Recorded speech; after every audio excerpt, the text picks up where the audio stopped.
Some say that various religious rituals, such as the Pansukula, Matika, in which monks are invited to perform funeral rites, are not at all sensible. They are foolishly held by people. Is this right? This view belongs to the Samatha pragmatist. All those who are still dwelling in the Samatha stage carry a view like that anything that other people do and that are not conformable to their experience will be considered foolish, ridiculous, crazy, not leading toward an extinction of suffering. Those at that stage of Citta are like that. That is, they reach the Samatha without a well-rounded Pañña. So anyone who gives a view like that can be predicted right off that he is stuck at the Samatha stage. Once there was a monk who had entered monkhood for more than 10 years. After he had gone through the strenuous job of contemplation, he attained the state of calm. He was very delighted with it, but then turned his view against religious rituals, saying they were all foolish. Later his KAMMATTHANA, meditation, deteriorated. He took to a widow. So he left monkhood and went to live with her for about 5 to 6 months, but he could not put up with her. So he came back again to monkhood.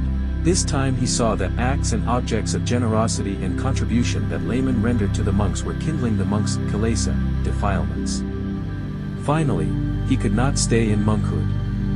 Becoming a layman this time, he was even worse than before.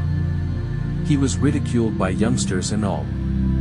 This is the story of one being stuck to Samatha. Religious rituals are signs of Buddha.Sasana. If there had been no ritual, what would be used as a measuring device, since the heart by itself is not conorete? And the speech by itself cannot call for consent. The religion has been able to stand firm and lasted up to this time because of all those various rituals. Some built the Upasatha hall, sala, and kuti for the sake of a deceased person. This is how what got established and lasted till today. If a tree appears only with its core, it will not be able to stand long. It needs the bark and the periderm to protect the core, so that it will not die. This is also true with the Buddha.Sasana. It does need those religious rituals as something to protect and help it grow. This is how it has lasted from time past up to this day. Those who are stuck in the state of calm feel that they have no more Kilesa, defilements. They feel no need to examine further as to the cause and effect of right and wrong. Therefore, they do not know which is which. Later when the Samatha power deteriorates, he may not retain himself in monkhood. Some who have left monkhood that way usually are not able to find a way back to the temple.